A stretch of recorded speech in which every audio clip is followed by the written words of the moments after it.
A noite em Kemet, a terra negra e fértil, não chega de repente. Ela se anuncia em sussurros, em mudanças subtis na qualidade da luz e do ar. O sol, o grande Deus, que durante todo o dia ardeu impiedoso sobre a paisagem, começa sua lenta descida em direção ao horizonte ocidental, pintando o céu com pinceladas de laranja, rosa e um violeta profundo que se reflete nas águas calmas do Nilo. O calor abrasador que emanava da areia e das paredes de adobe das casas começa a se dissipar, substituído por uma brisa suave que carrega consigo o cheiro do rio, um aroma de lodo úmido, papiros e o grande silêncio do deserto, que se mantém à distância durante o dia, parece avançar, passo a passo, para reclamar a terra. Os contornos nítidos e duros das palmeiras e das construções começam a suavizar-se, a fundir-se com as sombras que se alongam como rios escuros sobre o chão. É um tempo de transição, uma pausa sagrada entre o trabalho e o descanso, entre a luz e a escuridão, e toda a terra parece suspirar coletivamente em alívio. Dentro de uma modesta casa de tijolos de barro, não muito longe das margens do grande rio, um homem chamado Kenamon observa essa transição. Ele é um escriba, um homem cuja vida é dedicada a registrar, a observar, a transformar o mundo falado em símbolos duradouros. Seus dias são passados sob a luz intensa, com a paleta de madeira sobre o colo, o cálamo fino entre os dedos, misturando fuligem e água para criar a tinta preta que dá forma aos hieróglifos. Mas agora, com a luz do dia se esvaindo, seu trabalho terminou. A última lista de grãos do celeiro do templo foi devidamente anotada, o papiro enrolado com cuidado e guardado em uma jarra de cerâmica para protegê-lo da umidade e dos insetos. As suas ferramentas de escrita, a sua paleta, os seus pincéis de junco, foram limpos com a meticulosidade de um ritual e guardados em sua arca de madeira. O dia do trabalho consciente, da ordem e da contagem, deu lugar ao tempo da introspeção e do mistério. A casa de Kenamon é simples, como a maioria das habitações de sua aldeia. Um cômodo principal serve como sala de estar e de trabalho, com um pequeno espaço anexo para a cozinha e uma despensa onde potes de cerveja, pão e lentilhas são armazenados.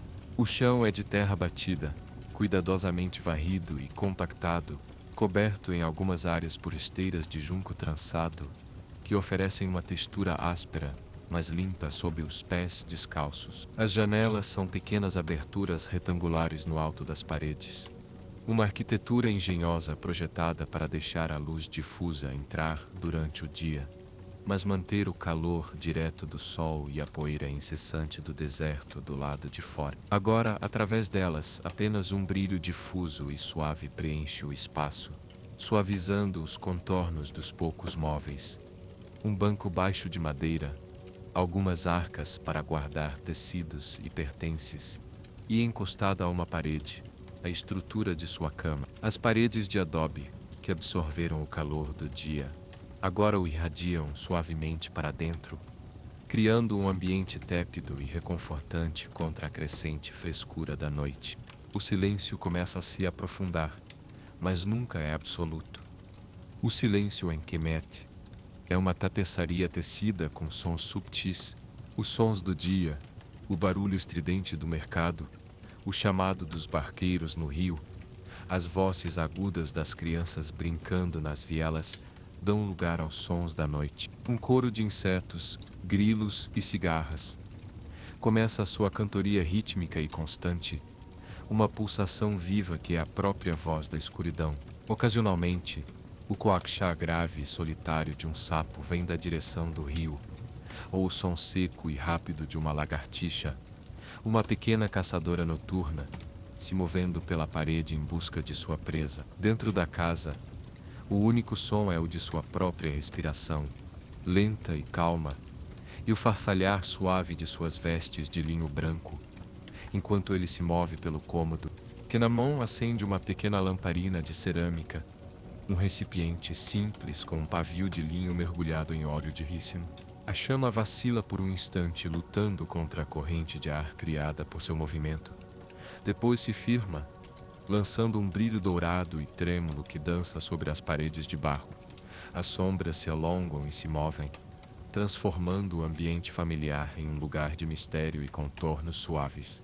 Os objetos cotidianos perdem sua solidez e parecem flutuar na penumbra. A luz da lamparina não ilumina, ela apenas sugere, deixando grande parte do cômodo em uma escuridão reconfortante, um convite ao recolhimento.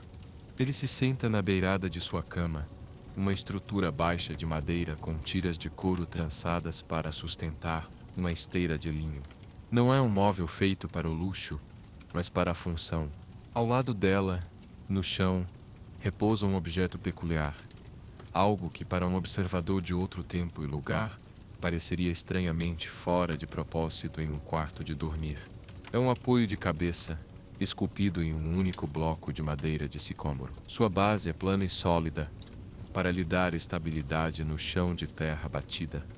Dela, ergue-se uma coluna curta e robusta, que sustenta um crescente curvo, liso e polido por anos de uso. A madeira tem um tom escuro e rico, e seus veios são visíveis sob a luz da lamparina, testemunhas silenciosas da árvore da qual um dia fez parte.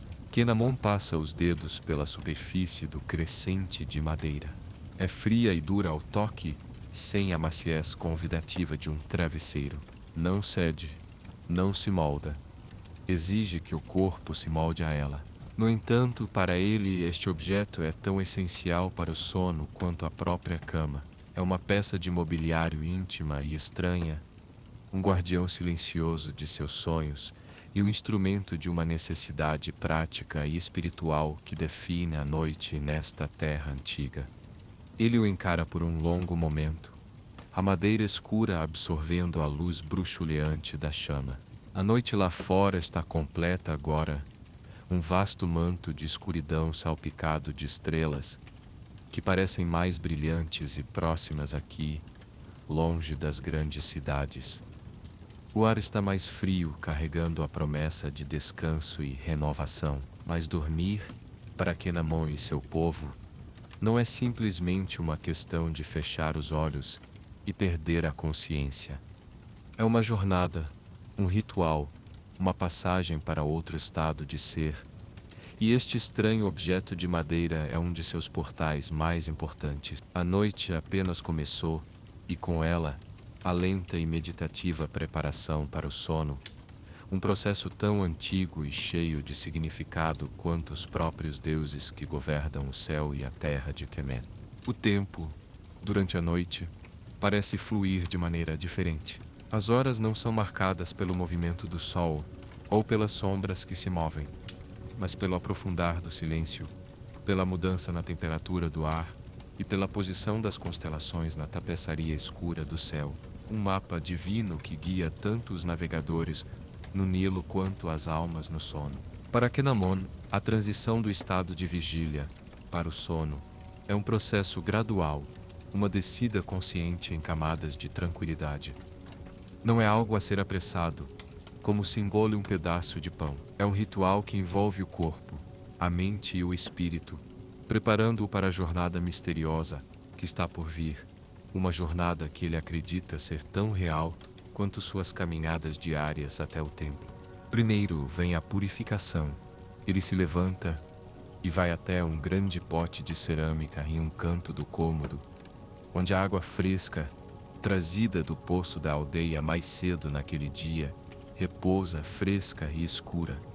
Ele mergulha uma caneca de barro e despeja a água em uma bacia rasa. O som do líquido enchendo o recipiente de cerâmica é claro e ressonante no silêncio da casa, um som limpo e primordial. A água está fria e o contato com sua pele é um choque suave, um toque que desperta seus sentidos antes de acalmá-los. Ele lava o rosto, as mãos e os pés, removendo os vestígios de poeira e do trabalho do dia.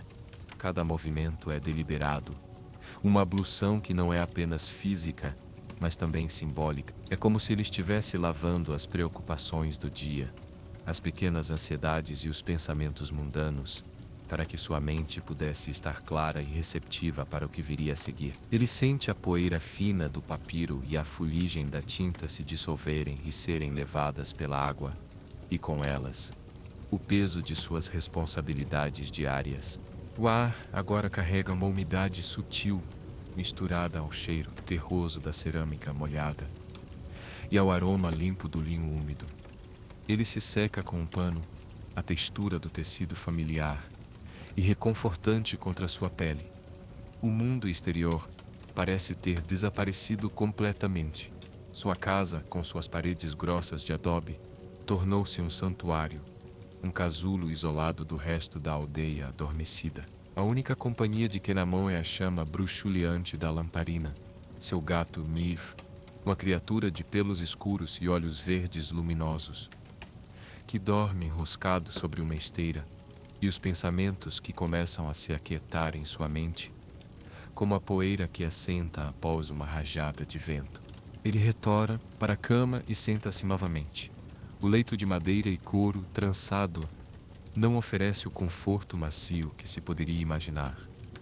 É firme, quase duro, projetado para sustentar o corpo, não para afundar nele. Sobre as tiras de couro, uma esteira de junco e um único lençol de linho branco, o tecido mais precioso e comum do Egito, conhecido por sua frescura e pureza.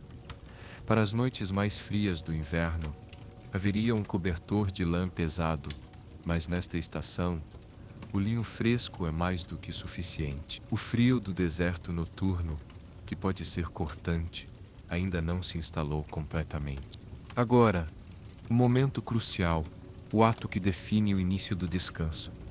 Kenamon se deita de lado, o corpo alinhado com a cama, uma posição que lhe é tão natural quanto a de sentar-se para escrever.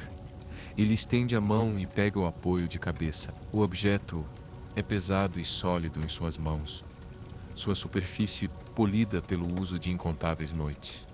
Ele o posiciona cuidadosamente sob seu pescoço, ajustando-o com pequenos movimentos até que o crescente de madeira se encaixe perfeitamente na curva entre sua mandíbula e seu ombro. Sua cabeça fica elevada, suspensa no ar, sem tocar a superfície da cama.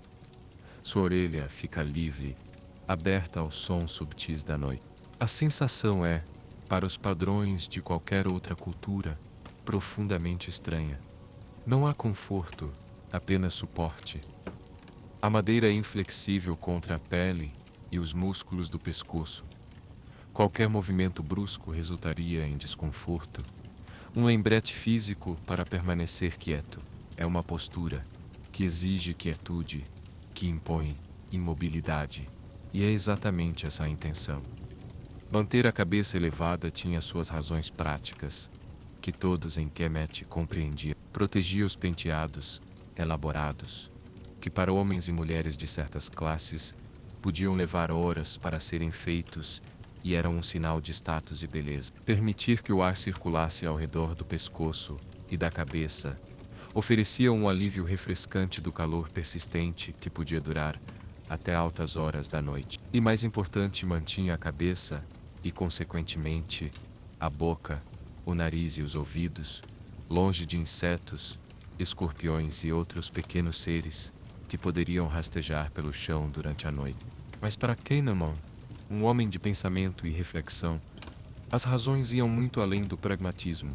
Havia uma dimensão espiritual profunda neste ato, um significado que era ensinado em sussurros e compreendido intuitivamente.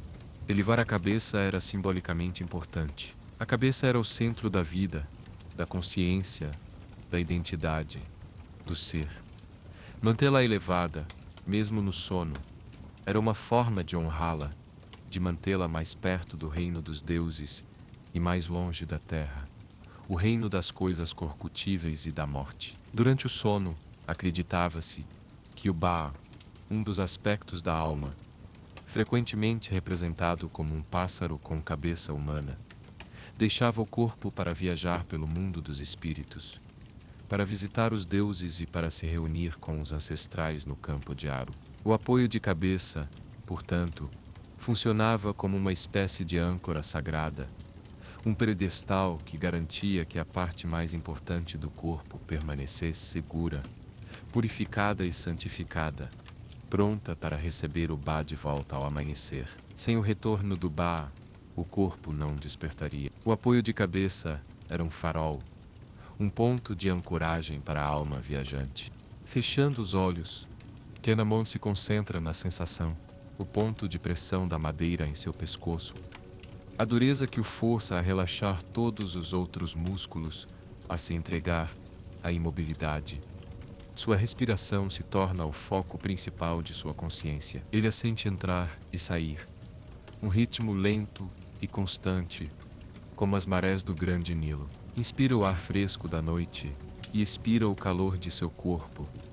O som de sua própria respiração parece preencher o cômodo, tornando-se um mantra silencioso que o afasta do mundo da vigília. Os pensamentos, agora, flutuam livremente, como barcos de papiro à deriva no rio. Imagens do dia que passou vêm e vão, mas ele não se apega a elas. Vê os rostos das pessoas com quem falou no mercado, as colunas de hieróglifos que escreveu, o brilho do sol na água, o contorno de um falcão voando alto no céu. Mas essas imagens perdem sua nitidez, suas bordas se suavizam, tornando-se menos como memórias e mais como os primeiros estágios de um sonho, translúcidas e efêmeras. O sono, para os antigos egípcios, não era um vazio, não era uma ausência, era um estado liminar, uma fronteira perigosa e sagrada entre o mundo dos vivos e o do Ata. O submundo, o reino de Osíris, era um tempo de grande vulnerabilidade, quando espíritos malévolos, demônios da noite, poderiam tentar invadir o corpo adormecido ou desviar a alma viajante de seu caminho. Por isso, a preparação não era apenas física, mas também protetora. Kenamon não tinha amuletos caros de ouro ou lápis-lazuli, nem feitiços elaborados do livro dos mortos inscritos em seu quarto, como um nobre ou um faraó poderia ter.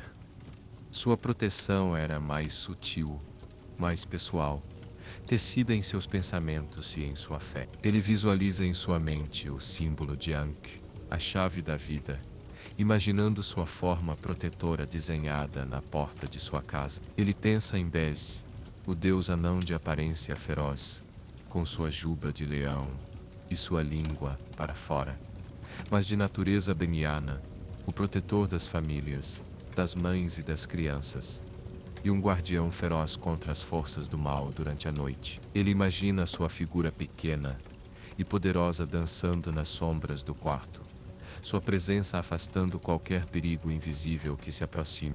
E os sonhos eram de extrema importância. Não eram meras fantasias aleatórias da mente, mas mensagens diretas dos deuses, visões do futuro, presságios, ou comunicações dos entes queridos que já haviam partido para o além. Sacerdotes nos templos eram especializados em interpretar sonhos, pois um sonho poderia conter um aviso sobre uma colheita, uma orientação sobre uma doença, ou uma profecia que poderia afetar não apenas um indivíduo, mas toda a nação ao adormecer. Portanto, era também um ato de abertura, uma disposição para receber essas mensagens sagradas. Kenamon, como escriba devoto a Thoth, o deus da sabedoria, da escrita e da magia, esperava em silêncio que seus sonhos pudessem trazer clareza ou inspiração para seu trabalho ou para sua vida.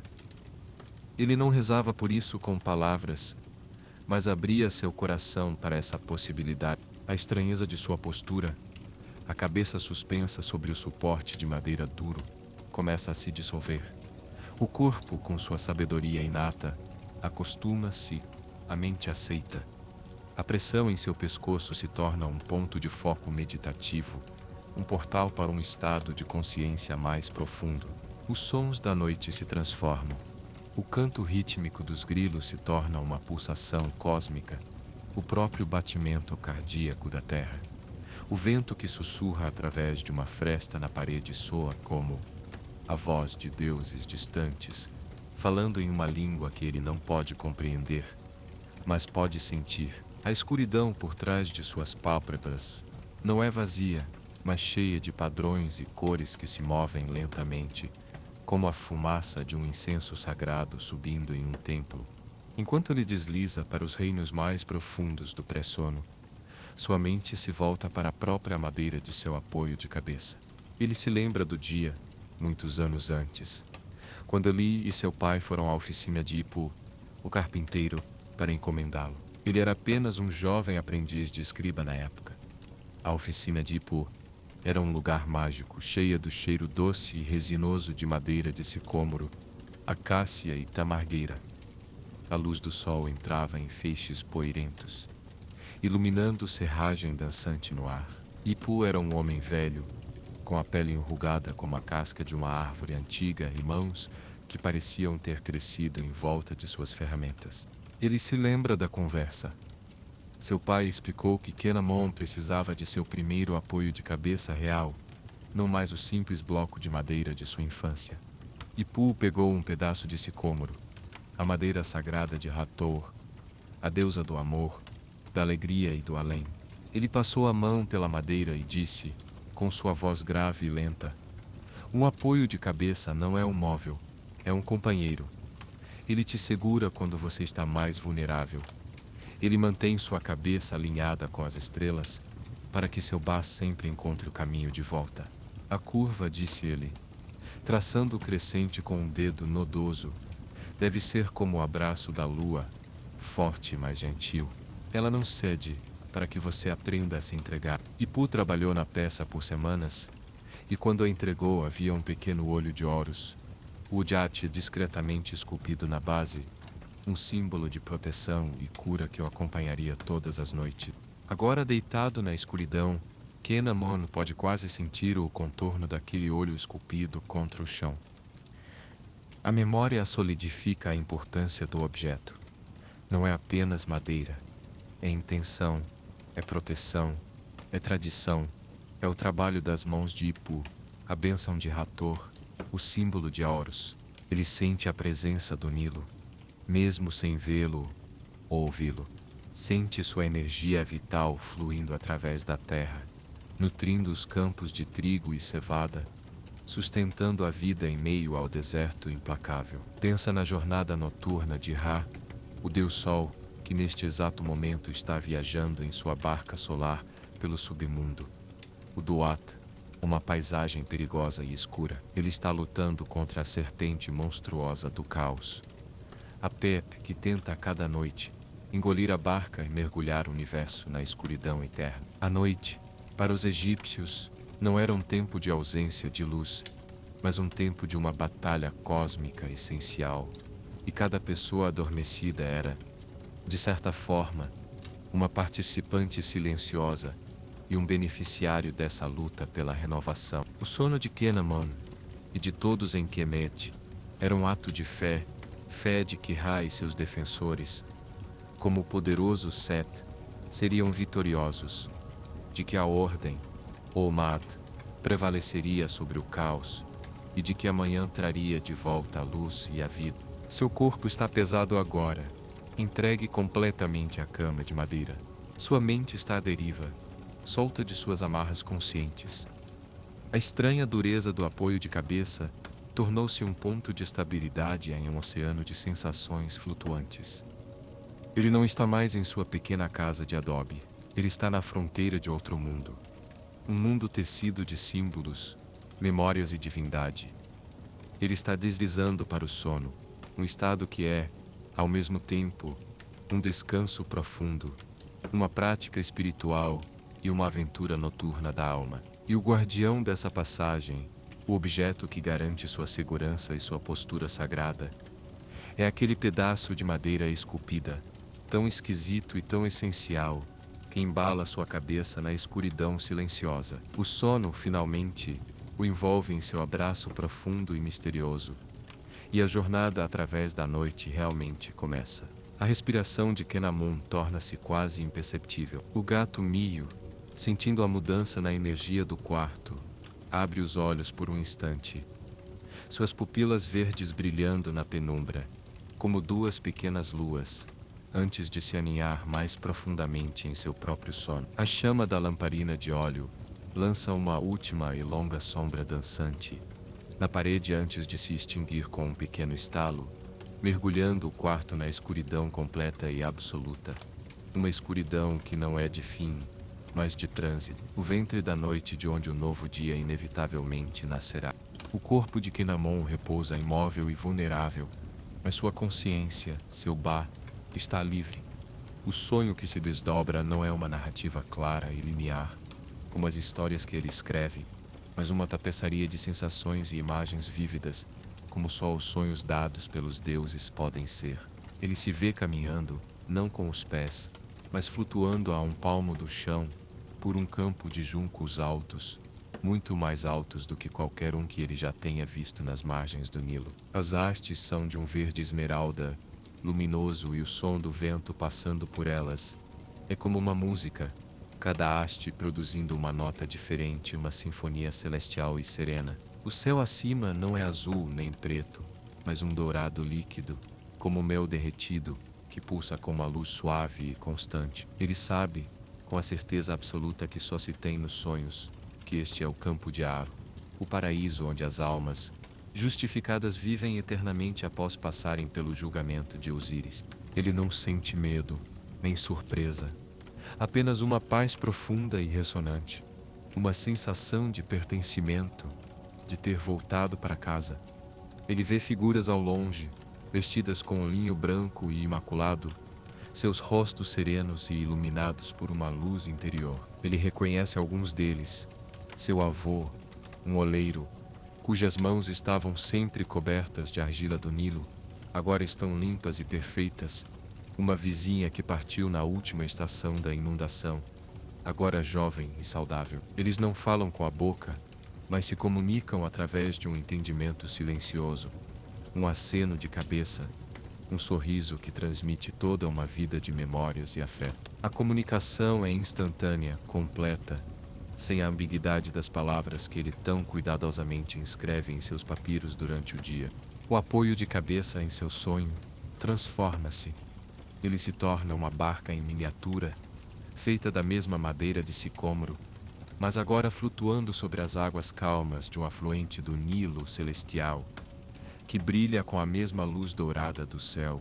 Sua cabeça ainda repousa sobre o crescente, mas agora é o leme da pequena embarcação, guiando-a suavemente através das águas douradas, mantendo o curso firme entre os campos de juncos. Ele entende, com essa mesma certeza onírica, que o objeto não é apenas um suporte físico, mas um veículo espiritual, um instrumento de navegação projetado para singrar as correntes do sono e do mundo dos espíritos. Ele o mantém alinhado, estável, garantindo que sua alma, seu Ba, não se perca nas vastas e por vezes confusas paisagens do Dual. A cena muda sem costuras, como só acontece nos sonhos.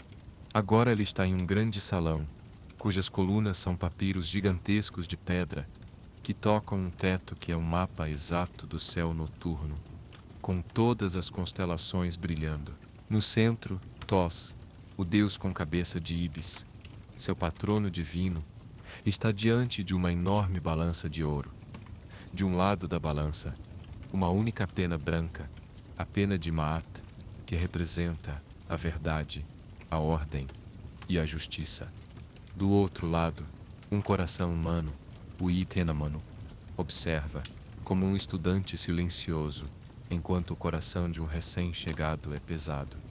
Ele sente a tensão no ar, a importância monumental deste momento que decide o destino eterno de uma alma. Tos, com seus movimentos precisos e calmos, anota o resultado em uma paleta celestial com um cálamo de luz. O coração, considerado justo, é mais leve que a pena. Uma onda de alívio cósmico percorre o salão. Kenamon não é um participante ativo, mas um observador privilegiado, aprendendo em seu sono as lições mais profundas da life, da morte e da eternidade. Lições que ele tentará, de forma imperfeita, transcrever para seus textos sagrados durante o dia. A noite avança no mundo desperto. Em sua cama, seu corpo permanece perfeitamente imóvel, A respiração regular como fluxo e refluxo do rio. O frio do deserto finalmente se infiltra pelas frestas da casa, mas o calor residual das paredes de adobe e a quietude do ar interno o mantém protegido em seu pequeno casulo. Lá fora, a lua, agora alta, projeta sombras pálidas e prateadas sobre a areia, transformando a paisagem familiar em um mundo alienígena e silencioso. A aldeia está imersa no tipo de silêncio que só o deserto conhece, um silêncio que parece conter todos os sons que já existiram e que ainda existirão. O sonho de Kenamon muda novamente, mergulhando-o no coração do mito.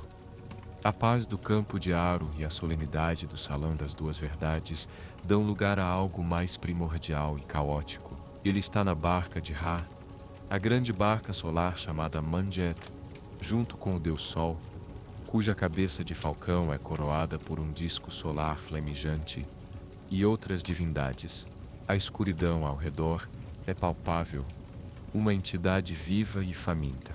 Ele vê a forma monstruosa de Apepe, a serpente do caos, emergindo das águas escuras do Duat, seus olhos cheios de uma malícia que ameaça engolir toda a luz e toda a ordem. Sete, o deus da desordem, do deserto e da força bruta, paradoxalmente, está na proa da barca, sua lança brilhando com uma luz furiosa, enquanto ele perfura e afasta a serpente para proteger a passagem de Ra. O sonho é barulhento e violento, cheio de rugidos divinos e do silvo da grande serpente, mas Kenamon não sente terror. Ele compreende que está testemunhando o ciclo necessário da existência. A ordem deve ser constantemente e ativamente defendida do caos. A luz deve lutar contra a escuridão a cada noite para poder renascer.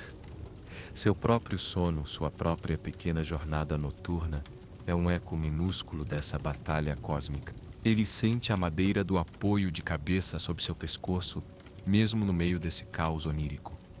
Agora o objeto parece ser uma arma, um amuleto de proteção. Sua dureza não é mais desconfortável, mas sim uma fonte de força, uma conexão tangível com a estabilidade e a ordem que Set defende na proa da barca. Ele entende que dormir não é uma rendição passiva à escuridão, mas um ato de resistência silenciosa contra as forças que buscam desfazer a criação. É por isso que os rituais de purificação são importantes. É por isso que a postura correta é importante. É por isso que a intenção focada é importante.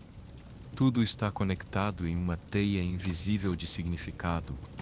O alinhamento de seu corpo em sua cama modesta na aldeia, a jornada de sua alma através dos reinos espirituais e a luta dos deuses pela própria sobrevivência do universo. À medida que a noite se aproxima de seu fim, as visões se tornam mais suaves. A barca de Ra emerge vitoriosa das águas escuras do Duat. A serpente Apep, ferida, recua para as profundezas, derrotada, mas não destruída, pois o caos nunca pode ser erradicado completamente, apenas contido e equilibrado pela ordem. O céu no horizonte oriental do mundo dos sonhos começa a clarear, mudando de um preto profundo para um azul escuro, depois para o violeta e o rosa que precedem o amanhecer. Kenamon se sente sendo puxado de volta, uma sensação suave e insistente, como uma corda de linho invisível o trazendo de volta de uma grande distância. As imagens do sonho se desvanecem, deixando para trás não memórias claras de eventos, mas um resíduo de emoções e entendimentos, uma sensação de paz profunda, um respeito renovado pela ordem cósmica e uma gratidão pela renovação da vida. Ele sente seu bar retornando, o pássaro-alma voando de volta das estrelas, mergulhando suavemente para se reunir com seu corpo físico, trazendo consigo os ecos de sua jornada noturna. A fronteira entre os mundos, que era tão permeável durante o sono, começa a se solidificar novamente, como a água que se transforma em gelo. Ele ainda está adormecido, mas seu sono é mais leve agora. Ele está na última hora da noite, a hora antes do despertar, um tempo de calma e integração.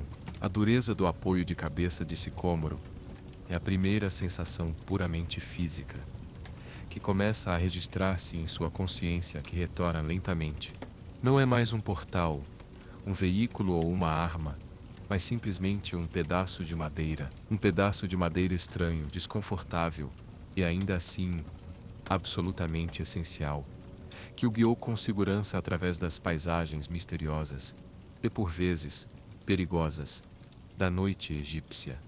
Ele está quase em casa. A jornada está quase completa e o novo dia espera silencioso do outro lado da fina parede de sua consciência. O primeiro sinal do amanhecer não é a luz, mas o som. Um som distante e solitário que perfura o silêncio, o canto de um galo em algum lugar da aldeia. É um som fino e agudo que corta o silêncio profundo da madrugada, um arauto solitário e insistente da luz que se aproxima. Pouco depois, outros sons se juntam a ele, como pequenos afluentes, desaguando em um rio. O murmúrio suave do vento mudando de direção, agora trazendo o cheiro de terra fria, em vez do calor do dia anterior. O balido de uma cabra impaciente em um curral próximo. Os primeiros e sonolentos, chamados de pássaros, despertando nos juncos à beira do rio, uma melodia que cresce lentamente em volume e complexidade. Dentro da casa de Kenamon, a escuridão ainda é quase total, mas já não é a escuridão pesada, opressiva e impenetrável do meio da noite.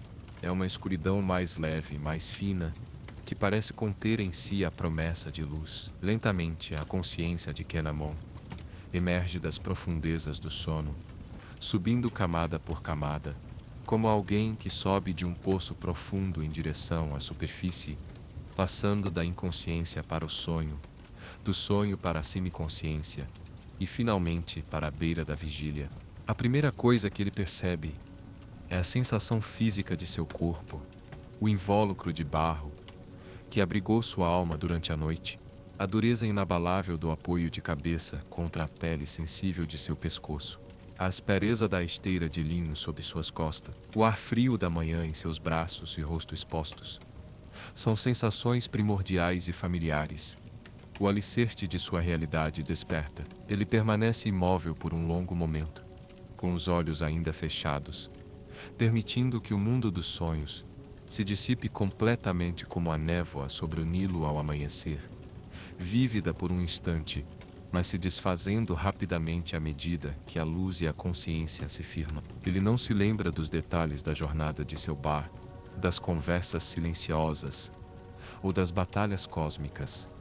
O que permanece, no entanto, é a essência, o sentimento, um eco silencioso em sua alma, uma sensação de paz, de ordem restaurada e de ter testemunhado algo profundo e sagrado.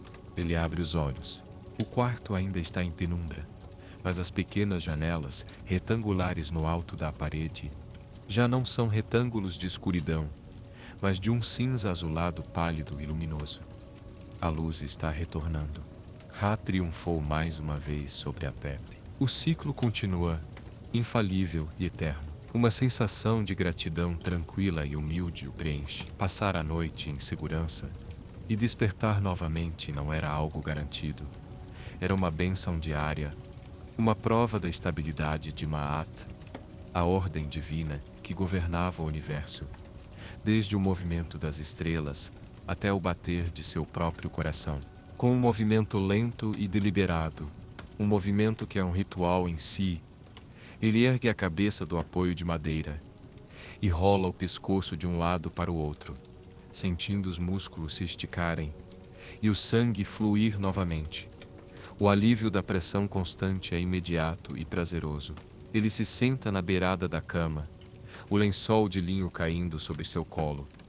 Por alguns instantes, ele apenas observa o quarto ganhar forma à medida que a luz do amanhecer lentamente o preenche. Os contornos dos móveis, as sombras suaves nos cantos, o brilho sutil dos potes de cerâmica. O mundo está se tornando sólido, previsível e real novamente. O mistério da noite recua. Ele se levanta e caminha até a entrada da casa, seus pés descalços sentindo o chão frio de terra batida. Ao abrir a pesada porta de madeira, a luz pálida do pré-amanhecer entra, trazendo consigo o ar fresco e limpo da manhã. O céu a leste é uma faixa de um rosa suave e um laranja pálido sobre as colinas distantes. A aldeia está começando a despertar em um crescendo de atividade suave. Ele vê a fumaça subindo de uma chaminé vizinha, onde o pão para o desjejum já está sendo assado, e o cheiro lhe chega, familiar e reconfortante. Ouve o som de outras portas se abrindo, de vozes sonolentas, trocando as primeiras saudações do dia, o som de potes de água sendo carregados. Seu olhar volta-se para dentro e pousa sobre o objeto que deixou ao lado de sua cama, o apoio de cabeça de sicômoro. Na luz crescente da manhã, ele parece apenas o que é, um pedaço de madeira habilmente esculpido. Funcional, sim. Estranho, talvez, para quem não o compreendesse, mas despojado de toda a sua aura mística da noite. Era um objeto de dois mundos. Durante o dia, um simples item de mobiliário. À noite, um portal, um protetor, um guia espiritual.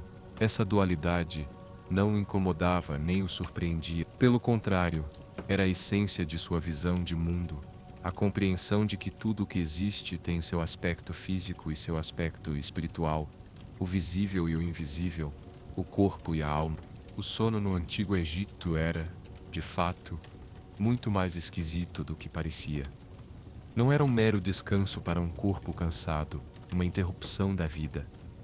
Era uma prática ritualística, uma imersão consciente no cosmos, uma reafirmação noturna da ordem contra o caos. Dormir sobre um suporte duro que elevava a cabeça, acreditar que a alma viajava para encontrar deuses e os mortos e ver os sonhos como mensagens divinas, tudo isso tecia o ato de dormir na própria estrutura de sua religião, de sua cultura e de sua vida diária. Era uma parte integrante e ativa de sua existência, não uma pausa dela. Kenamon respira fundo o ar da manhã, enchendo os pulmões. O cheiro de poeira fria, de pão assando e do rio próximo é o cheiro do recomeço, da continuidade. O dia que se estende à sua frente será preenchido com as tarefas familiares e ritmadas de um escriba, a mistura de tintas, o registro de colheitas, a cópia de textos sagrados. Mas ele o inicia com uma perspectiva renovada, carregando dentro de si a paz silenciosa deixada por sua jornada noturna, um equilíbrio interior que o ajudará a manter a Ma'at em seu próprio pequeno mundo. Ele não pensa nesses termos de forma explícita ou filosófica. Ele simplesmente sente a continuidade do ciclo, sente o equilíbrio precário e precioso do universo. Sente que seu pequeno e humilde ato de dormir e despertar em sua casa modesta, sobre seu estranho apoio de cabeça, faz parte de um ritmo muito maior, um ciclo eterno de noite e dia, de sono e vigília, de vida e renovação, tão constante e confiável quanto as cheias anuais do grande Nilo que davam vida à sua terra. E com essa certeza tranquila em seu coração, ele se vira para dentro de casa, pronto para saudar o sol com um aceno de cabeça, quando ele finalmente surgir acima do horizonte, trazendo consigo a promessa e a realidade de mais um dia na terra abençoada de Kemet. Ele se virou para dentro de casa, deixando a porta entreaberta para que a luz crescente pudesse entrar e banir as últimas sombras da noite. O ar dentro do cômodo único já estava a mudar, perdendo a sua quietude noturna e começando a vibrar com a promessa do dia. O seu primeiro ato, como sempre, foi ir até ao pote de água. Ele encheu uma caneca e bebeu longamente. A água estava fresca, com o sabor limpo e terroso do barro em que era armazenada, e ele a sentiu descer pela sua garganta, hidratando não apenas o seu corpo, mas parecia-lhe a sua própria alma, lavando os últimos vestígios do pó dos sonhos. O seu desjejum foi de uma simplicidade que era a norma para a sua vida e a sua classe. Um pequeno pão de cevada, denso e nutritivo, que tinha sobrado do dia anterior. Ele o partiu com as mãos, apreciando a textura grosseira e o aroma saudável dos grãos. Comeu-o lentamente, mastigando cada bocado de forma deliberada, acompanhado por um punhado de tâmaras secas, cuja doçura intensa contrastava com a simplicidade do pão. Não havia pressa.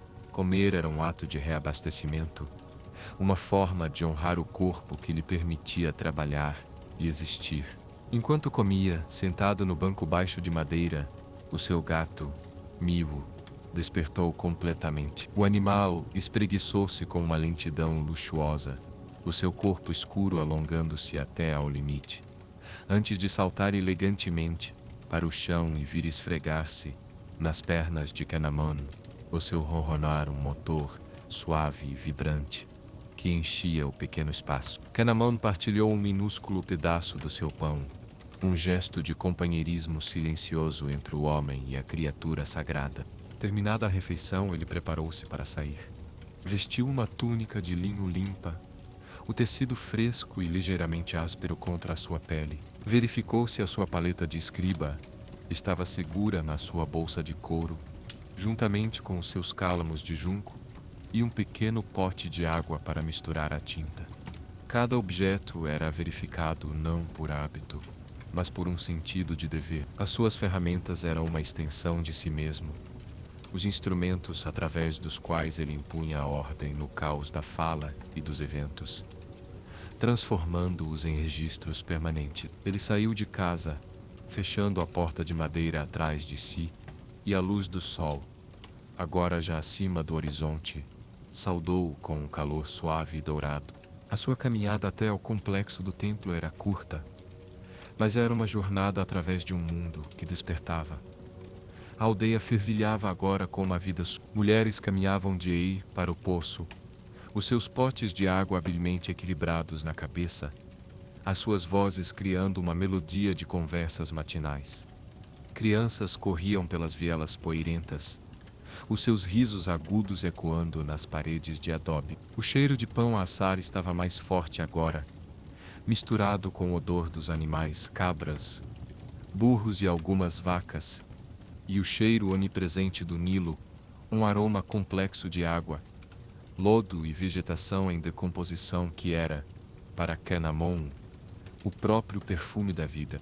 Ele caminhava com um passo medido, observando tudo com os seus olhos de escriba. Ele via os padrões, via a ordem na rotina diária, a forma como o oleiro já estava a girar a sua roda, as suas mãos cobertas de argila, molhada, transformando uma massa disforme num vaso simétrico.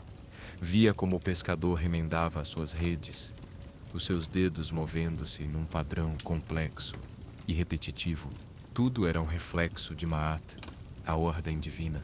Não era uma ordem imposta pelo medo, mas uma ordem que surgia naturalmente do ritmo da vida, do nascer e do pôr do sol, da inundação e da colheita, do trabalho e do descanso, e o eco do seu sonho, a visão do coração a ser pesado na balança contra a pena de Ma'at, deu a estas observações cotidianas um novo peso, uma nova profundidade. Cada um destes atos simples e honestos era uma pequena contribuição para manter o equilíbrio do universo.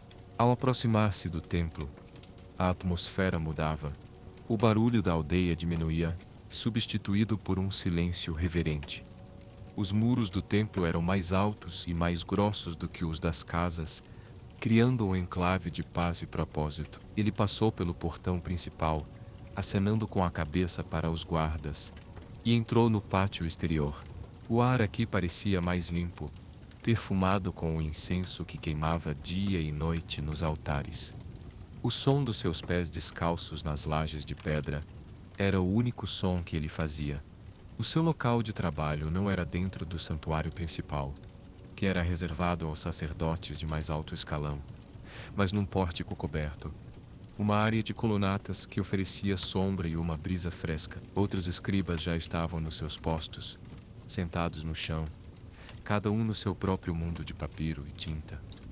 Não havia muita conversa. O trabalho de um escriba era uma vocação solitária, uma comunhão silenciosa com a palavra e o símbolo. Kanamon encontrou seu lugar habitual, encostado a uma coluna, cujos hieróglifos esculpidos Contavam histórias de deuses e faraós de eras passadas. Ele sentia a solidez da pedra nas suas costas, uma ligação tangível com a permanência e a história que ele próprio estava a ajudar a registrar. Ele desenrolou a sua esteira e sentou-se. O primeiro passo do seu trabalho era sempre o mesmo: a preparação da tinta. Este era um ritual que ele executava com cuidado meditativo. Ele pegou na sua paleta de madeira, que tinha 2 cavidades. Numa, um bolo seco de pigmento preto, feito de fuligem finamente moída misturada com uma goma vegetal, provavelmente de acácia, para atuar como aglutinante.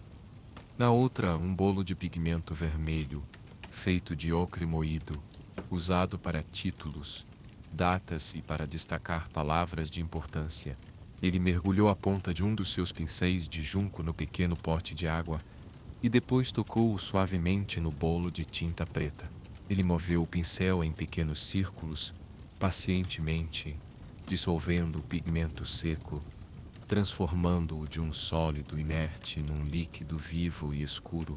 Ele observou a água e a fuligem a unirem-se, criando uma tinta de um preto profundo e aveludado.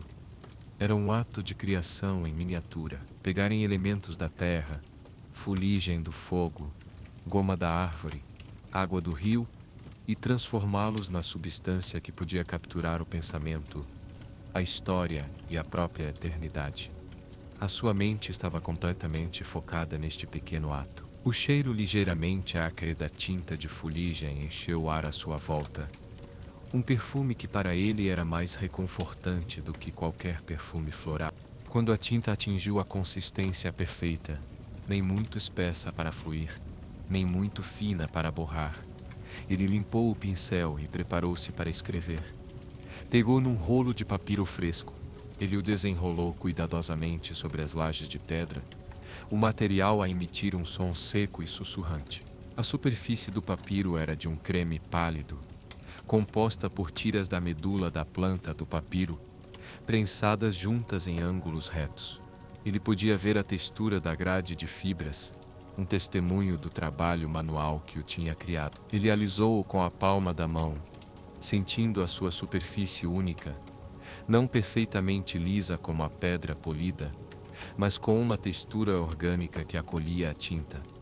Ele colocou 2 pequenas pedras lisas nas extremidades superiores para o manter no lugar.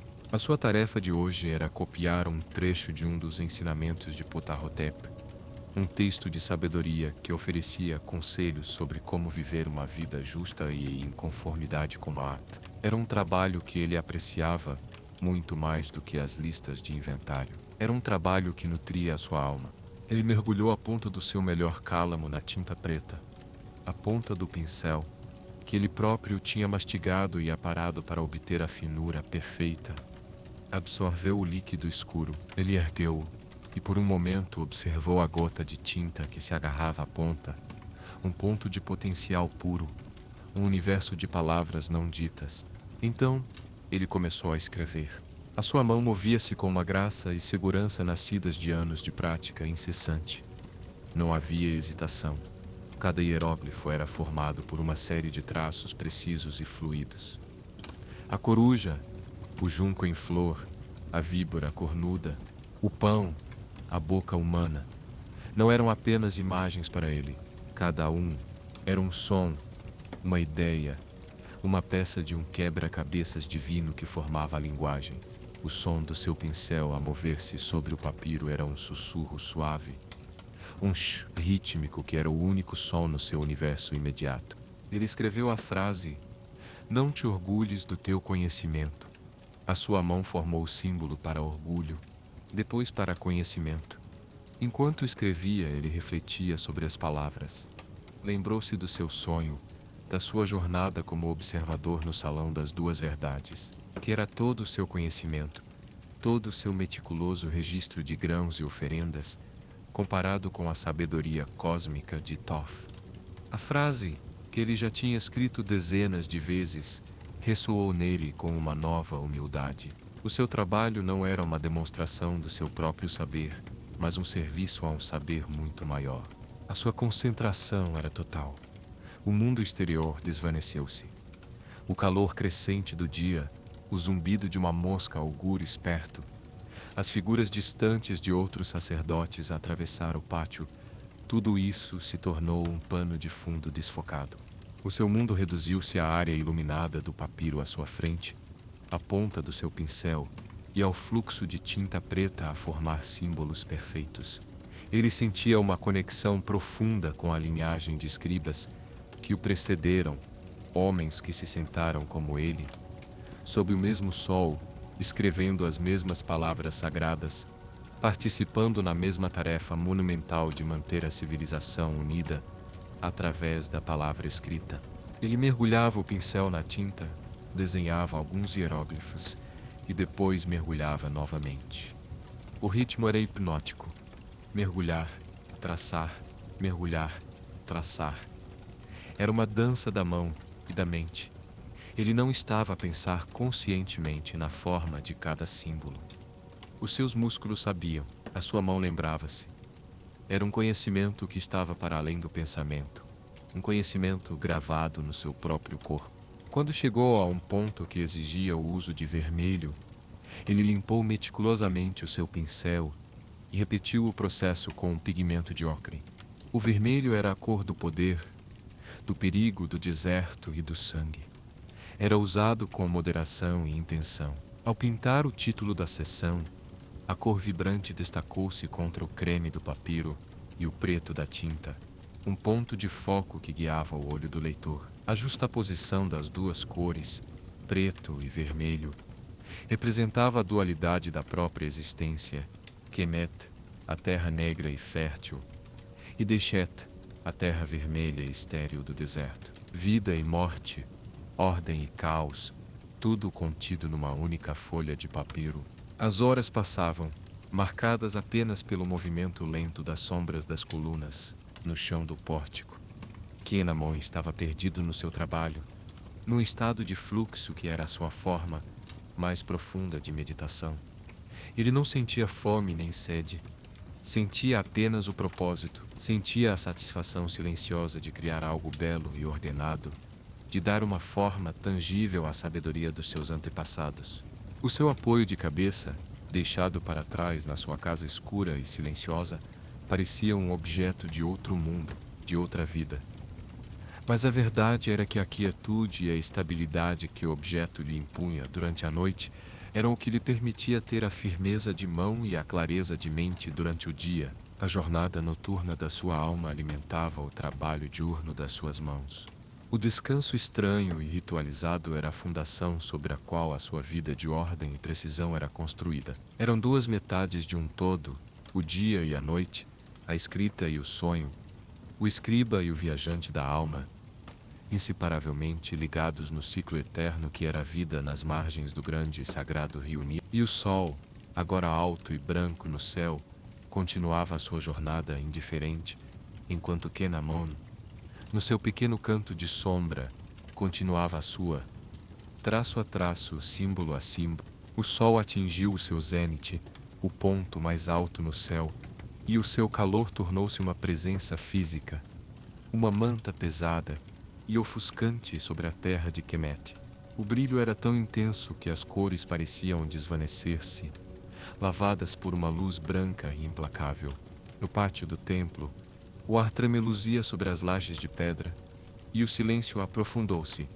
Era a hora da sesta, um tempo de quietude forçada, quando toda a atividade sensata cessava. Os pássaros calavam-se, os trabalhadores nos campos procuravam a sombra escassa de uma palmeira, e a própria aldeia parecia adormecer. No pórtico dos escribas, o ritmo de trabalho abrandou até parar. Um por um, os homens pousaram os seus cálamos, enrolaram cuidadosamente os seus papiros e encontraram posições confortáveis para descansar na sombra relativa das colunas. Alguns encostaram a cabeça aos joelhos e fecharam os olhos, mergulhando instantaneamente num sono leve. Outros mastigavam silenciosamente um pequeno pedaço de pão que tinham trazido.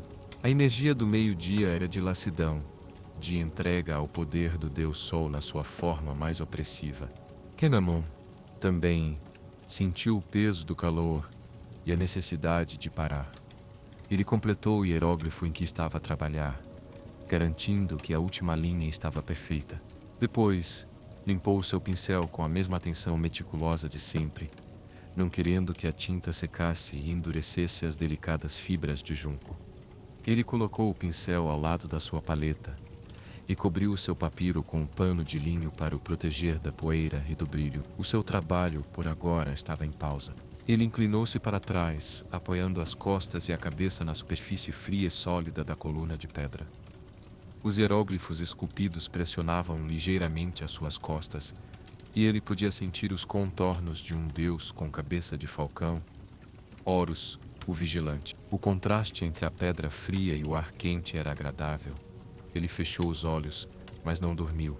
A sua mente, ainda a zumbir com o ritmo da escrita e o significado das palavras, estava demasiado ativo. Em vez de dormir, ele ouvia o silêncio. E dentro do silêncio, os pequenos sons que o compunham. O zumbido distante e sonolento de uma abelha a visitar as flores do templo. O farfalhar seco de uma folha de palmeira a ser agitada por uma brisa quase imperceptível. A sua própria respiração, lenta e regular. E por baixo de tudo, quase mais uma sensação do que um som. Ele sentia a presença imensa e silenciosa do deserto que rodeava a sua estreita faixa de vida. O deserto, a grande terra vermelha, estava sempre ali, a observar, a esperar. Era o reino de Sete, o reino do caos, e a sua proximidade era um lembrete constante da fragilidade da ordem que eles trabalhavam tanto para manter. Os seus pensamentos voltaram-se, como frequentemente acontecia nestes momentos de quietude, para o seu pai. O seu pai não tinha sido um escriba, mas um artesão, um escultor que trabalhava com madeira. Era um homem quieto, cujas mãos falavam mais do que a sua boca. Kenamun lembrava-se de passar horas na oficina do seu pai, um espaço que cheirava a pó de madeira e a resina. Ele observava, fascinado, como o seu pai podia pegar num bloco de madeira disforme e, com paciência e habilidade, libertar a forma que estava escondida lá dentro. Uma estatueta de um deus, a perna de uma cadeira, ou um apoio de cabeça. Foi o seu pai quem lhe ensinou a importância da quietude.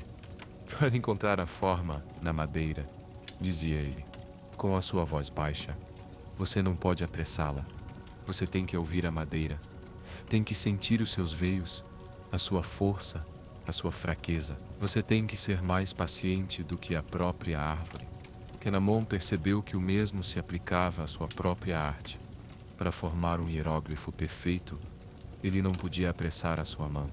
Tinha que ouvir o papiro, sentir o fluxo da tinta, ser mais paciente do que o tempo. A lembrança do seu pai levou inevitavelmente a pensar no seu próprio apoio de cabeça. Não o que ele usava agora, o de sicômoro feito por ripu, mas o seu primeiro, o que o seu pai lhe tinha feito quando ele era um menino pequeno. Era um objeto muito mais simples, esculpido num pedaço de madeira de acácia mais claro. Não era polido como o seu atual, e as marcas das ferramentas do seu pai ainda eram vagamente visíveis se se olhasse de perto. A curva do crescente era menos pronunciada, feita para o pescoço de uma criança. Ele lembrou-se da noite em que o seu pai lhe deu. Ele devia ter uns 5 ou 6 anos. Até então, ele dormia com a cabeça apoiada num simples bloco retangular de madeira, que era desconfortável e instável. O seu pai entrou no seu pequeno quarto de dormir, segurando o novo apoio de cabeça nas suas mãos grandes e calejadas. Isto é para um rapaz crescido, disse ele, para que os teus sonhos sejam seguros e a tua cabeça se mantenha alta, mesmo quando dormes. Kenamun lembra-se de ter ficado intimidado pelo objeto. Parecia estranho e duro. Na primeira noite, ele não conseguiu encontrar uma posição confortável. Continuava a mexer-se, e o apoio de cabeça tombava. O seu pai entrou, atraído pelo barulho. Em vez de o repreender, ele sentou-se na beirada da cama de esteiras. Você está a lutar contra ele, disse o pai suavemente. Não lute. Entregue-se. O seu corpo sabe o que fazer. Deixe o seu pescoço descansar nele. Confie nele para o segurar. Finja que é a mão de um deus a embalar a sua cabeça. Kenamon tentou. Ele relaxou os músculos do pescoço, permitindo que o peso da sua cabeça se assentasse totalmente na curva de madeira. E então, aconteceu a magia. O desconforto desapareceu, substituído por uma sensação de estabilidade e apoio. Era como se, ao render-se, ele tivesse encontrado a posição perfeita. Ele adormeceu quase instantaneamente. O seu pai ficou a observá-lo por um longo momento na escuridão e depois saiu silenciosamente. Essa lição, a de encontrar a força na rendição, o conforto na rigidez, tinha ficado com ele durante toda a sua vida. Era a lição do apoio de cabeça, mas era também a lição do Nilo, que se rendia à inundação para trazer a fertilidade. Era a lição do escriba, que se rendia à disciplina rigorosa para alcançar a liberdade da expressão. Era a essência de Maar, sentado ali encostado à coluna do templo, com o sol a arder lá fora. Kenamon sentiu uma onda de gratidão pelo seu pai e pelas lições silenciosas que ele lhe tinha ensinado. Ele sentiu a conexão entre as mãos do escultor que libertavam a forma da madeira e as mãos do escriba que libertavam o significado no papiro. Ambas eram artes de paciência, de observação e de uma profunda compreensão dos materiais. A sombra da coluna tinha se movido visivelmente quando ele abriu os olhos. O pico do calor do meio-dia tinha passado.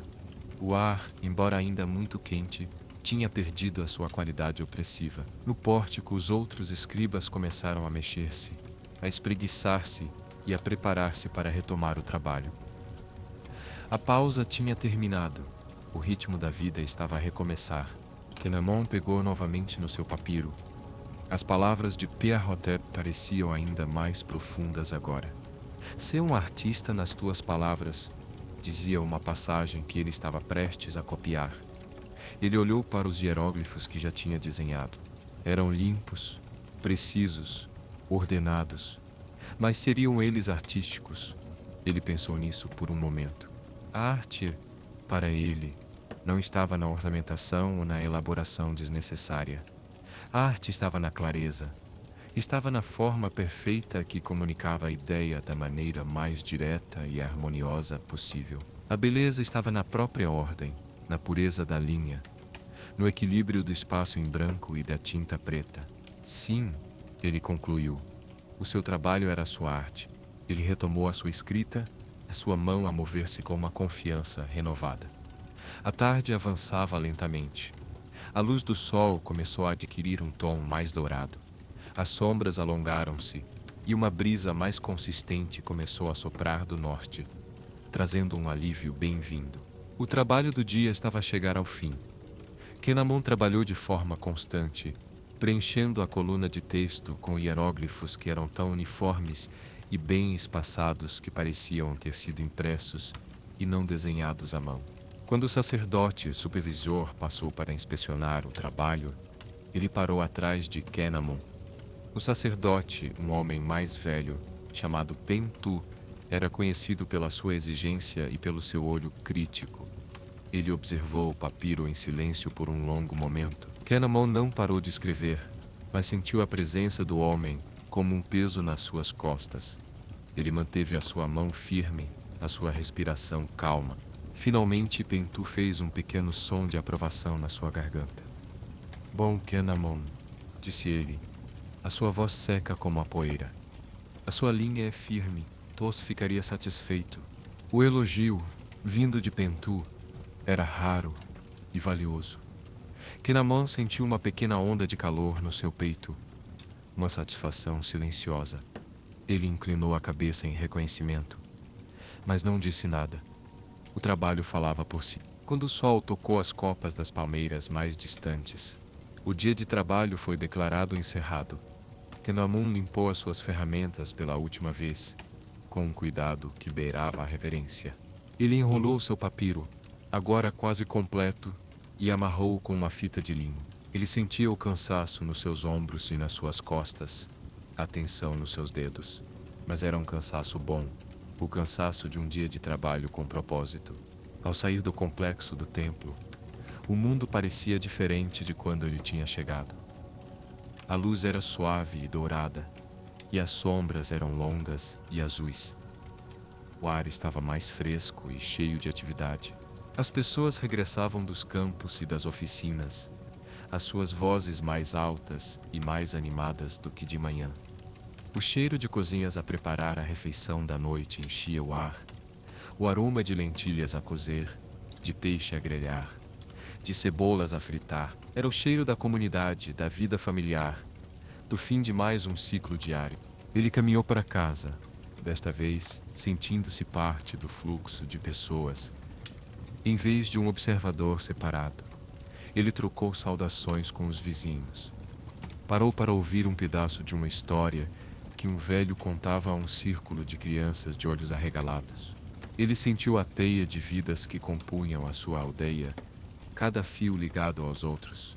Ao chegar à sua casa, o sol já se tinha posto atrás do horizonte, e o céu estava a arder com as cores do crepúsculo. A sua pequena casa de adobe parecia acolhedora, um refúgio de paz.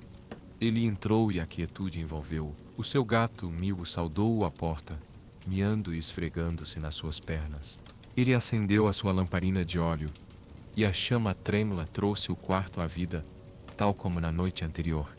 O ciclo estava a chegar ao seu ponto de partida. O dia de trabalho consciente, de ordem e de interação social, estava a dar lugar, mais uma vez, ao tempo do descanso, da introspeção e da jornada noturna. Ele preparou a sua refeição simples e comeu-a no silêncio da sua casa, com o gato a dormir aos seus pés. Depois, sentou-se por um tempo, simplesmente a ser. Ele não pensava em nada em particular, apenas observar a dança da chama da lamparina. Ouvia o canto dos insetos lá fora e sentia o cansaço nos seus ossos a transformar-se numa sensação agradável de relaxamento. O pensamento do seu apoio de cabeça esperava-o no fundo da sua mente. Não era um pensamento ansioso, mas um pensamento de antecipação silenciosa. O objeto estava lá, no seu lugar habitual ao lado da sua cama. Um guardião silencioso à espera de cumprir a sua função. O seu companheiro para a noite. A sua âncora para o mundo dos sonhos. O seu corpo e a sua mente estavam prontos. A longa e lenta preparação para o sono, a estranha e maravilhosa jornada através da escuridão, estava prestes a começar de novo. E ele estava pronto para se render a ela, mais uma vez. A noite aprofundou-se. O céu, visto através da pequena abertura da janela, já não tinha vestígios de cor. Era agora um veludo negro e infinito, salpicado com o pó de prata das estrelas. Dentro da casa, a chama solitária da lamparina de óleo parecia queimar mais brilhante. Um pequeno sol num universo de sombras. Kenamon moveu-se com a lentidão que a noite convidava. O seu dia de trabalho preciso e focado tinha terminado. Agora começava um tipo diferente de trabalho, o trabalho da alma. O ritual noturno começou, como sempre, com a água, a purificação. Esta noite, no entanto, ele o fez com uma consciência ainda mais profunda. Enquanto lavava o pó do dia dos seus pés, mãos e rosto, ele não pensava apenas em limpar a sujidade física. Ele imaginou que estava a lavar as impressões do dia, o elogio do sacerdote Pentu, que tinha trazido uma pequena onda de orgulho, a frustração momentânea, com um papiro que tinha uma pequena falha na sua superfície, a distração de uma conversa ouvida no pátio. Ele lavou tudo, buscando um estado de neutralidade, uma folha em branco para a noite. Ele queria entrar no sono, não como Kenamon, o escriba, mas simplesmente como Kenamon, o ser humano, um recipiente aberto para o que quer que a noite trouxesse. Após a purificação, ele não se dirigiu imediatamente para a cama. Em vez disso, sentou-se na esteira de junco no centro do quarto, com as pernas cruzadas, numa postura que era tanto de descanso como de meditação. Ele fechou os olhos e concentrou-se na sua respiração. Inspirar o ar fresco da noite entrando no seu corpo. Expirar o calor e o cansaço do dia a saírem. Ele não tentava forçar os seus pensamentos a desaparecerem. Em vez disso, observava-os como se fossem nuvens a passar no céu. Uma preocupação sobre um texto que precisava de ser verificado. uma lembrança da doçura das tâmaras ao almoço, uma imagem do rosto enrugado do velho contador de histórias. Ele reconhecia cada pensamento e depois deixava-o ir, sem se apegar. Pouco a pouco, o espaço entre os pensamentos tornou-se mais longo. O silêncio na sua mente começou a espelhar o silêncio do mundo exterior. Neste silêncio, outros tipos de percepção surgiram. Ele tornou-se agudamente consciente do seu próprio corpo, do pulsar do sangue nas suas veias, da sensação do seu peso na esteira, da textura do linho da sua túnica contra a sua pele. Ele sentiu a presença do seu gato, Miu, que tinha se aninhado perto dele, uma pequena fonte de calor e vida. Ele podia sentir a presença das paredes de adobe da sua casa, envolvendo-o como um abraço protetor. E para além delas, ele sentia a vastidão da terra de Kemet, o fluxo constante do Nilo e o silêncio esmagador do deserto. Ele sentia-se pequeno, uma única centelha de consciência no universo imenso. Mas também se sentia conectado a tudo isso, uma parte integrante da grande tapeçaria da existência. Esta prática silenciosa podia durar um curto período ou um longo tempo. Não havia um relógio para medir. Ele permanecia assim até sentir uma mudança interior, um sinal de que estava pronto. Esta noite, o sinal veio como uma sensação de profunda calma, uma aceitação pacífica do momento presente. Ele sentiu que a sua energia do dia, uma energia focada e direcionada para o exterior, tinha se recolhido para dentro, para o seu núcleo. Ele levantou-se e, com movimentos deliberados, dirigiu-se à sua cama. A estrutura de madeira e couro esperava por ele, não como um lugar de conforto passivo, mas como um altar para o ritual do sono. Ele deitou-se de lado à sua posição habitual e estendeu a mão para o seu companheiro noturno, o apoio de cabeça de sicômoro. Esta noite, ao pegar no objeto, ele o examinou de perto à luz da lamparina. Ele traçou os seus contornos com o dedo, a base plana e sólida que o ancorava à terra, a coluna robusta, como o tronco de uma árvore, que representava a força e a estabilidade, e o crescente curvo, como a lua ou chifres de uma vaca sagrada, que receberia a sua cabeça. Ele virou e olhou para o pequeno olho de Horus, o Udjat, esculpido na base. Era um detalhe que a maioria das pessoas não notaria, mas para Kenamon era crucial. Era um lembrete constante de que ele não estava sozinho na escuridão, que um olho divino velava por ele, protegendo-o de perigos vistos e não vistos. Era um símbolo de totalidade e cura, um amuleto permanente construído no seu portal para o sono.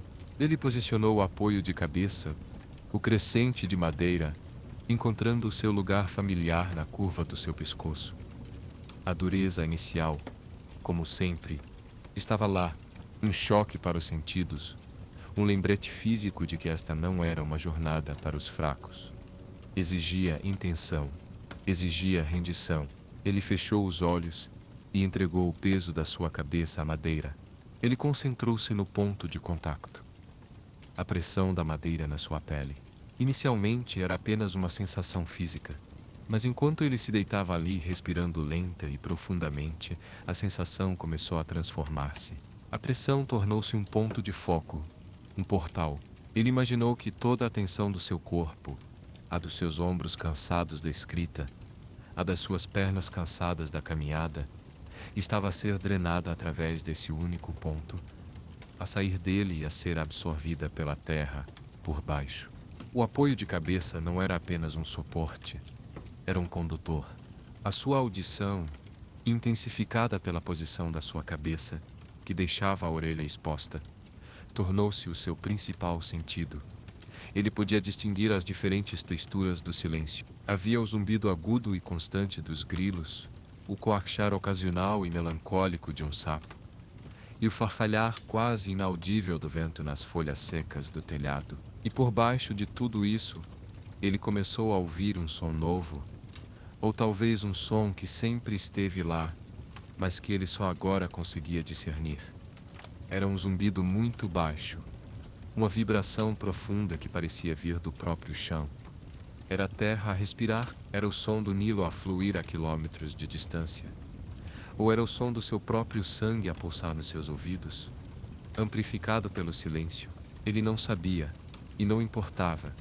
Ele apenas ouviu, deixando que o som envolvesse e o levasse mais fundo.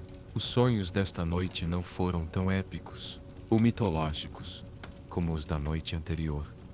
Foram mais subtis, mais pessoais. Ele não viajou para o campo de Aro, nem testemunhou a batalha de Ra. Em vez disso, ele sonhou que estava na oficina do seu pai. O cheiro de serragem de sicômoro era tão real que ele podia quase saboreá-lo. Seu pai estava lá, não como o homem mais velho que ele se lembrava, mas mais jovem, mais forte. Ele estava a trabalhar num pedaço de madeira, e Kenamon, como uma criança, estava sentado a seus pés, a observar. No sonho, o seu pai não estava a esculpir uma estátua ou um móvel. Ele estava a esculpir hieróglifos na madeira, símbolos grandes e profundos. Ele observou seu pai a esculpir o símbolo para Ibe, o coração. A ferramenta do seu pai movia-se com uma certeza incrível, não cortando a madeira, mas parecendo revelar o símbolo que já estava lá, escondido sob a superfície. "Vês", disse o pai do sonho, a sua voz ressoando com uma sabedoria que o seu pai real nunca tinha expressado em palavras. "Nós não criamos, nós revelamos. A forma já existe na madeira. A história já existe no papiro. A verdade já existe no coração. O nosso trabalho, seja com um cinzel ou com um cálamo, é apenas remover o que a esconde. É um trabalho de limpeza, um trabalho de revelação." Kenamon acordou ligeiramente. Ele estava naquele estado liminar entre o sono e a vigília. A imagem do sonho ainda estava vívida na sua mente. Ele sentia a dureza do apoio de cabeça sob o seu pescoço. E de repente, ele compreendeu o seu sonho e a sua própria vida de uma nova maneira. O seu trabalho como escriba não era apenas registrar listas e copiar textos. Era um trabalho de revelação. Era pegar na confusão de eventos e palavras e dar-lhes uma forma clara e ordenada. Era revelar a mata que estava escondida sob a superfície caótica da vida cotidiana. E o seu sono, o seu ritual noturno, era parte desse processo. Era uma forma de limpar a sua própria consciência, de remover o excesso de pensamentos e preocupações, para que ele pudesse estar mais sintonizado com a ordem subjacente das coisas. O apoio de cabeça, com a sua dureza intransigente, era a sua ferramenta para essa limpeza noturna. Forçava-o à quietude, ao silêncio, onde a revelação podia acontecer. Ele mergulhou de volta no sono, mas o sonho tinha mudado. Agora, ele estava a flutuar num rio escuro e lento.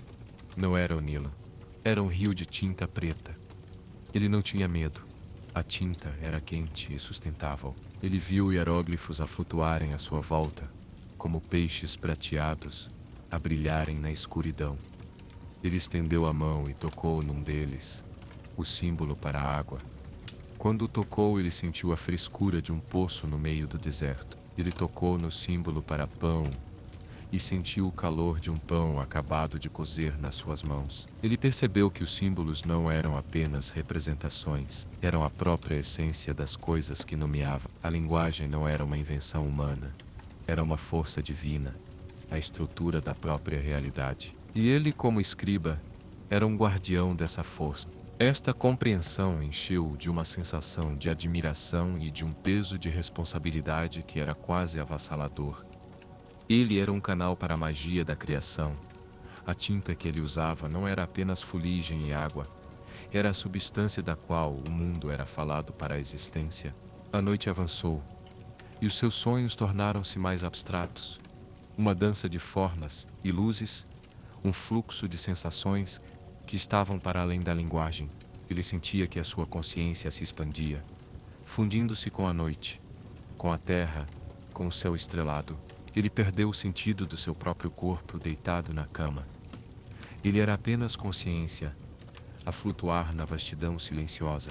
O seu apoio de cabeça era o seu único ponto de ancoragem, o seu único lembrete de que ele tinha uma forma física para a qual regressar. Era o seu eixo, o pilar que ligava o seu eu adormecido ao seu eu desperto, o seu ba ao seu... Quando os primeiros sons do pré-amanhecer começaram a infiltrar-se na sua consciência, o canto de um galo, o primeiro chilarrar de um pássaro, ele sentiu-se a ser puxado de volta, suavemente, mas de forma irresistível. A sua consciência expandida começou a contrair-se, a regressar dos confins da noite, a reunir-se de volta aos limites do seu corpo. Ele regressou com um sentimento de profunda renovação. O cansaço do dia anterior tinha desaparecido completamente, substituído não apenas por descanso físico, mas por uma clareza mental e espiritual que era o verdadeiro dom do seu estranho ritual de sono. Ele não se lembrava dos detalhes dos seus sonhos como uma história, mas a sua sabedoria tinha se infiltrado nele, tornando-se parte do seu ser. Ele abriu os olhos para a penumbra cinzenta do quarto. A luz estava a regressar. O mundo estava a renascer. E ele também sentia-se renascido com ele. A jornada através da escuridão tinha sido frutífera. Ele tinha limpado a sua mente, tinha tocado na essência da sua vocação e tinha regressado inteiro. Ele levantou a cabeça do apoio de madeira. Desta vez, ele pegou no objeto e segurou-o nas suas mãos por um momento na luz fraca. Olhou para ele com um novo respeito. Não era apenas uma ferramenta.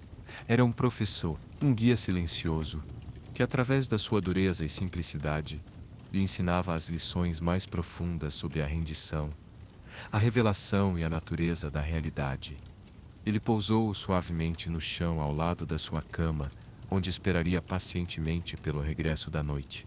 O ciclo estava completo, e ele estava pronto, mais uma vez, para o seu trabalho diurno de revelação, para pegar na sua tinta e no seu papiro e tentar capturar um pequeno fragmento da ordem divina na sua humilde folha de papiro. O novo dia desdobrou-se com a familiaridade de um texto sagrado lido inúmeras vezes. No entanto, para Kenamon, algo tinha mudado. O mundo exterior era o mesmo, o sol a subir, a aldeia a despertar, o trabalho no templo à sua espera, mas o seu mundo interior estava sintonizado com uma nova frequência. A revelação do seu sonho, a compreensão do seu trabalho como um ato de descoberta em vez de criação, coloria cada uma das suas ações com um significado mais profundo. A sua caminhada para o templo naquela manhã foi diferente. Ele não observava apenas os padrões da vida da aldeia, ele sentia-se parte deles de uma forma mais íntima. Ele via o oleiro não como um homem a impor a sua vontade sobre a argila, mas como alguém a ajudar a argila a encontrar a sua verdadeira forma de vaso. Ele via o pescador, não a puxar peixes do rio, mas a participar numa dança de dar e receber com o grande deus Hapi, o espírito do Nilo. Ele via Maata não como um conjunto de regras a serem seguidas, mas como a harmonia inerente do universo, uma música que ele podia ouvir se ficasse suficientemente quieto. Ao chegar ao pórtico dos escribas, ele saudou seus colegas com uma serenidade que eles notaram. Um dos escribas mais jovens, um rapaz chamado Nebamun, que muitas vezes lutava com a sua impaciência e borrava o seu trabalho, olhou para Kenamon com curiosidade. "Você parece em paz esta manhã, mestre Kenamon", disse ele. Kenamon sorriu, um sorriso genuíno e sem artifícios. "A noite foi uma boa professora", respondeu ele simplesmente, antes de se dirigir ao seu lugar. A preparação da sua tinta naquele dia foi um ato de reverência. Enquanto misturava a fuligem e a água, ele não via apenas pigmento.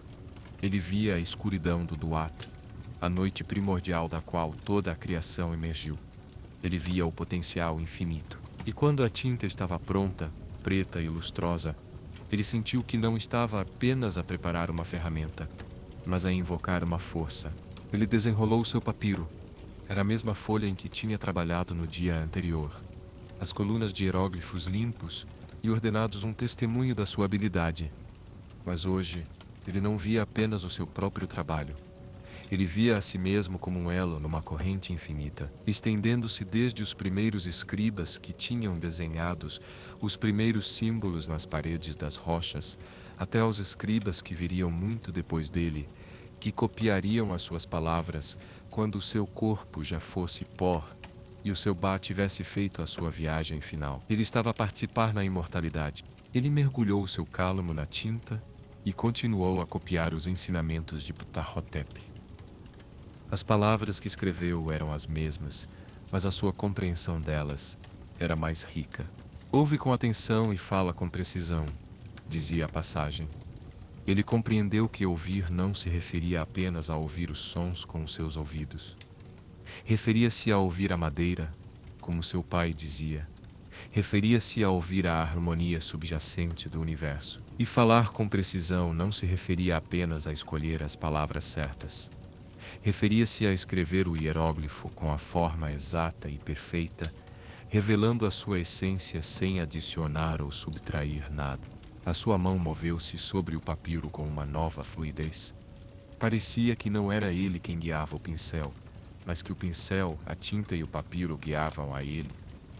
Ele estava simplesmente a permitir que a forma se revelasse através dele. Os hieróglifos que emergiam na página pareciam ter uma vida própria, uma energia que ele não tinha notado antes.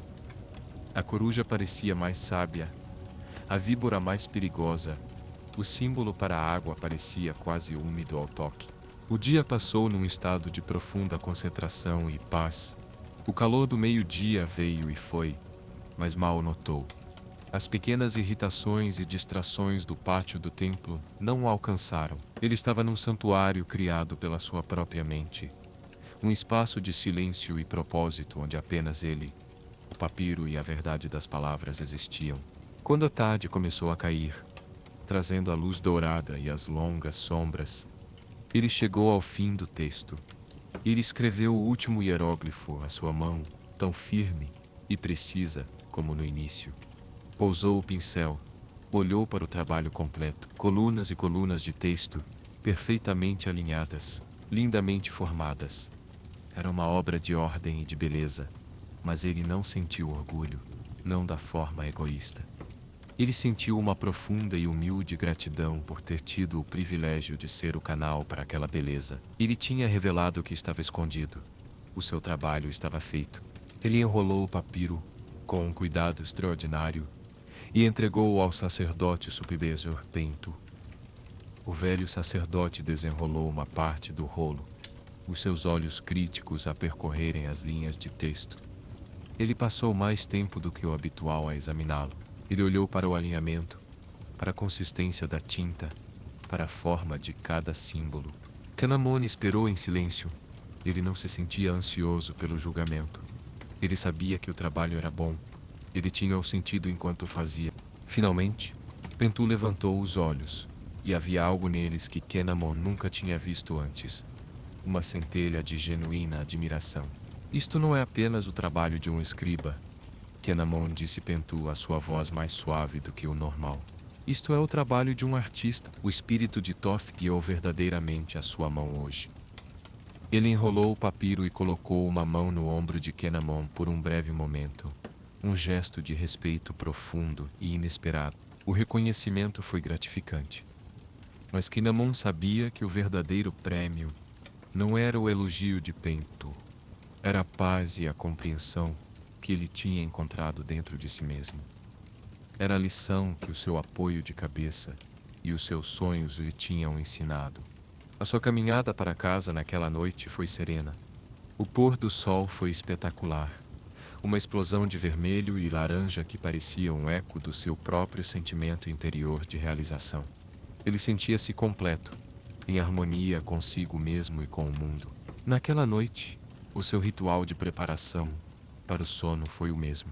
A purificação com água, a meditação silenciosa, a rendição ao apoio de cabeça. Mas a sua intenção era diferente. Ele não procurava mais respostas ou revelações. Ele simplesmente procurava descansar na quietude, mergulhar no grande silêncio do qual toda a sabedoria emerge. Ele deitou-se, a cabeça apoiada na curva de madeira, e sentiu uma gratidão imensa por aquele objeto estranho e desconfortável. Tinha sido seu professor mais severo e mais eficaz. Tinha-lhe ensinado que a verdadeira força vem da rendição, que a clareza vem da quietude e que o conforto não é encontrado na suavidade, mas na estabilidade. Tinha-o forçado a parar de lutar, a parar de pensar e apenas a ser. O seu sono naquela noite foi profundo e sem sonhos. Ou se houve sonhos, eles foram como um rio escuro e tranquilo, a fluir suavemente sem ondulações ou imagens. Foi um sono de pura restauração, um regresso ao vazio primordial, ao silêncio antes da criação. A sua alma, o seu Ba, não precisou de viajar para terras distantes. Apenas descansou, segura e ancorada ao seu corpo pelo pilar do seu apoio de cabeça. Ele acordou na manhã seguinte sentindo-se mais descansado do que nunca. O ciclo tinha chegado a um novo tipo de conclusão. Ele tinha passado da observação à participação, da criação à revelação e da busca à aceitação. Ele levantou-se e saudou o novo dia. O mundo estava, como sempre, à sua espera. Haveria mais papiros para escrever, mais listas para fazer, mais textos para copiar. Mas ele já não era apenas um homem que escrevia palavras. Ele era um guardião do silêncio, um revelador da ordem, um participante consciente na música do universo. E todas as noites, ele deitar-se-ia sobre o seu estranho pedaço de madeira, o seu apoio de cabeça, e render-se-ia à escuridão, não como um escape da vida, mas como a fonte mais profunda dela. Ele fecharia os olhos, confiando na dureza sob o seu pescoço, e viajaria para o lugar onde as palavras ainda não foram formadas, e onde todas as verdades residem em silêncio, à espera de serem reveladas pela luz do amanhecer. O sono, no antigo Egito, era de facto esquisito, mas para Kenaman tinha se tornado o caminho para a própria sabedoria, e o ciclo, sempre o ciclo continuaria. As luas vieram e foram, e o grande rio Nilo, que tinha inchado e coberto as terras, com a sua bênção escura e fértil, começou a recuar. A estação da inundação, a Ket, deu lugar a Peret, a estação do crescimento. A terra, agora exposta, era de um preto úmido e rico, o próprio Kemet que dava nome ao seu mundo.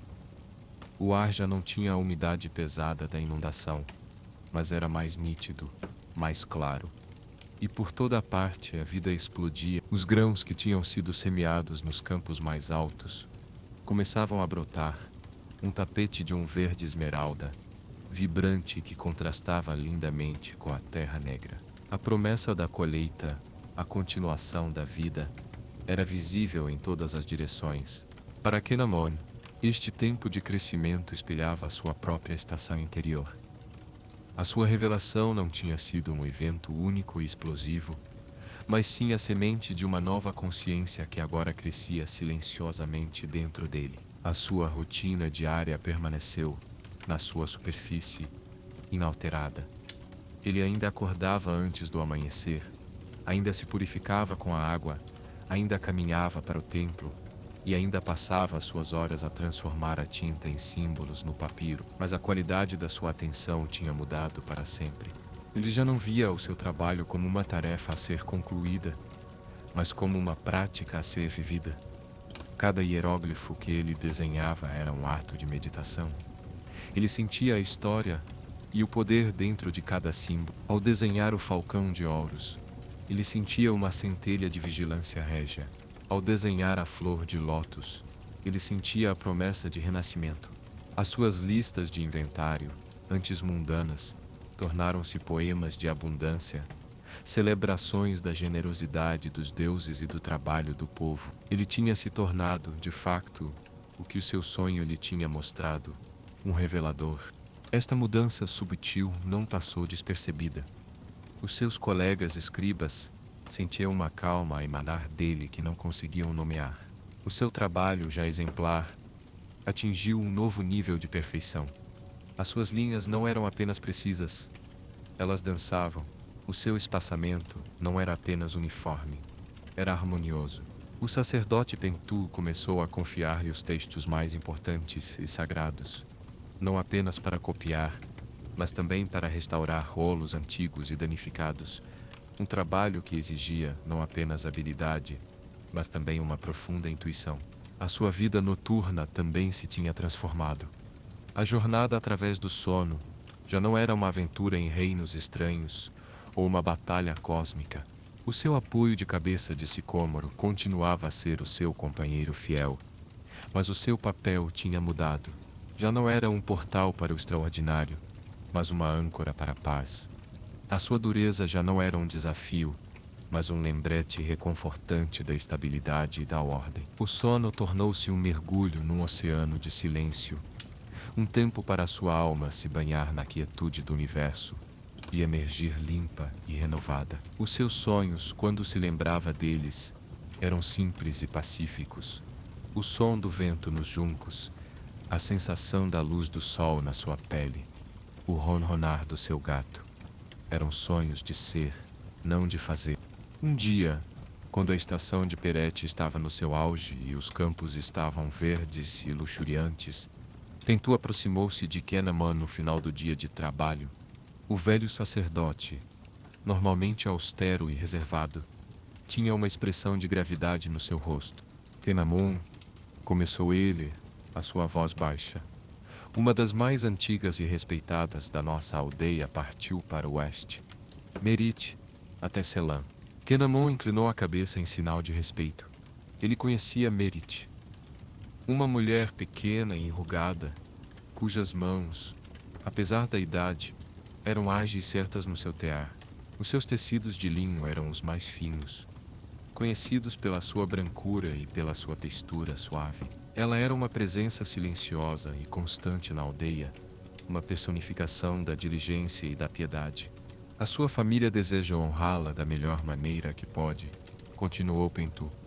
Eles encomendaram um apoio de cabeça funerário, não de madeira, mas de alabastro. E eu disse-lhes que o melhor escriba do templo inscreveria nele uma passagem para garantir a sua jornada segura. Os olhos de Pentu pousaram em Kenaman, e o significado era claro. Uma onda de humildade e de um peso imenso percorreu Kenaman. Inscrever um objeto funerário era uma das responsabilidades mais sagradas de um escriba. As palavras que ele escolhesse e a forma como as inscrevesse seriam a última bênção da comunidade, um feitiço protetor, um reca que acompanharia a alma de Merit na sua perigosa viagem através do Duat. Um erro, uma hesitação, uma falta de intenção, e a eficácia do objeto poderia ser comprometida. Será uma honra, mestre Pentu, disse Kenaman, a sua voz calma, apesar do bater do seu coração. No dia seguinte, o objeto foi-lhe trazido. Foi apresentado a ele numa caixa de madeira forrada a linho. Quando Kenaman abriu, a sua respiração ficou suspensa. O apoio de cabeça era de uma beleza de cortar a respiração. Tinha sido esculpido a partir de um único bloco de alabastro translúcido, uma pedra que os egípcios associavam à pureza e à luz. A sua superfície era perfeitamente lisa e fria ao toque, polida até obter um brilho suave que parecia capturar a luz e mantê-la dentro da pedra. A forma era clássica, base sólida, coluna de suporte crescente e curvo, mas a natureza do material dava-lhe uma qualidade etérea, como se fosse feito de luz da lua solidificada. A sua tarefa era inscrever uma pequena passagem do Livro dos Mortos na base do apoio de cabeça.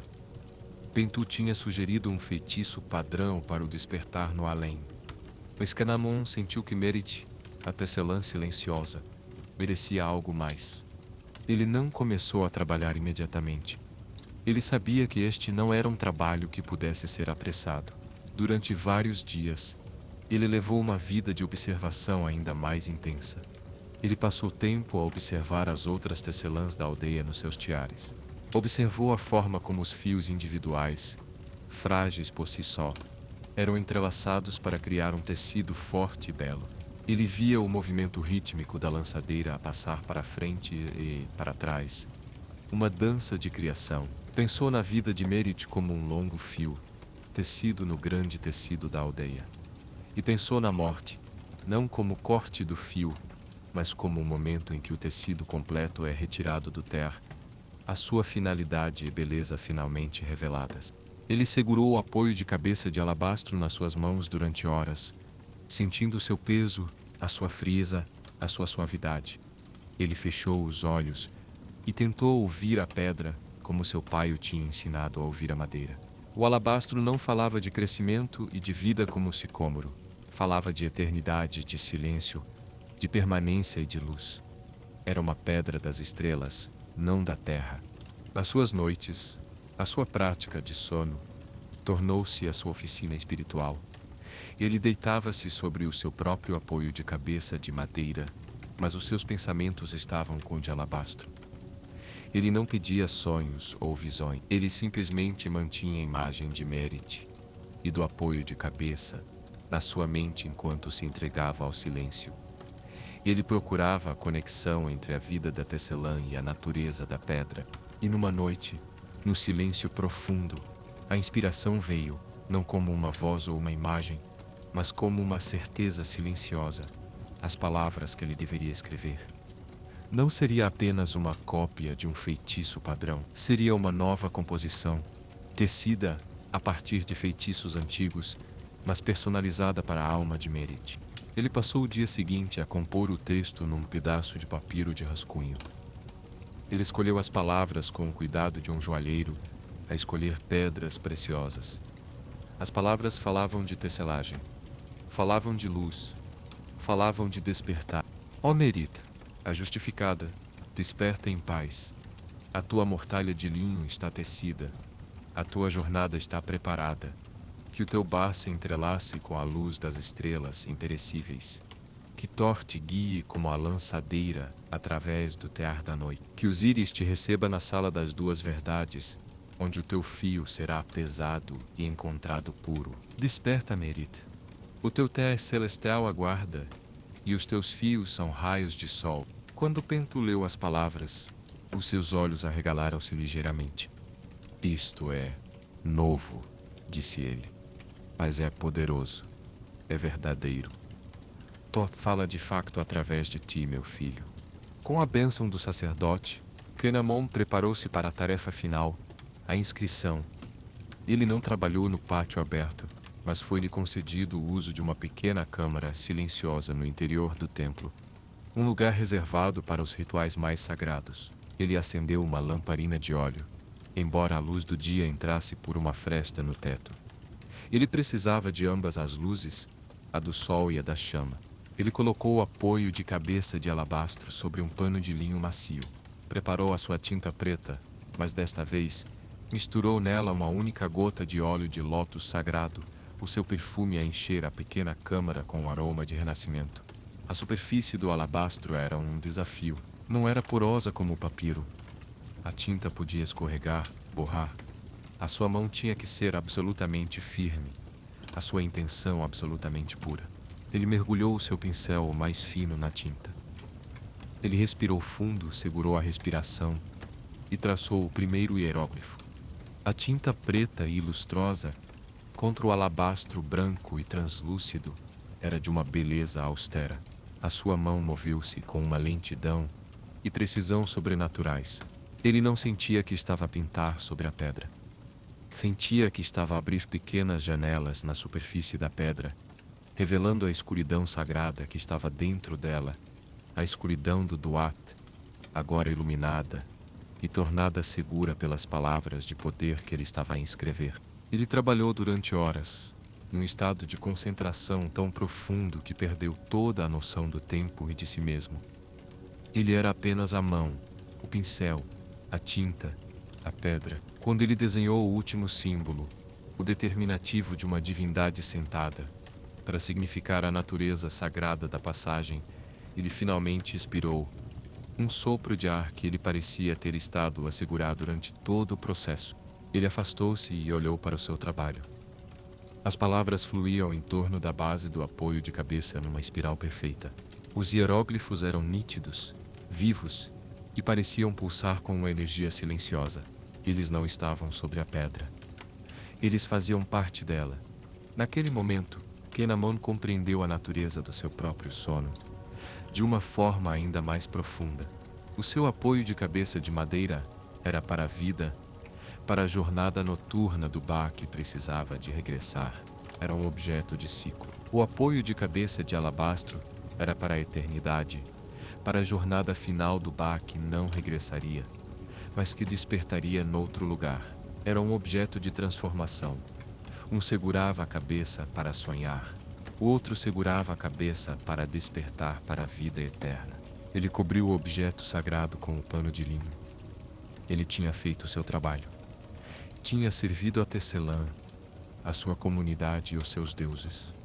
Ele tinha usado a sua arte para tecer uma ponte de palavras entre o mundo dos vivos e o mundo dos mortos.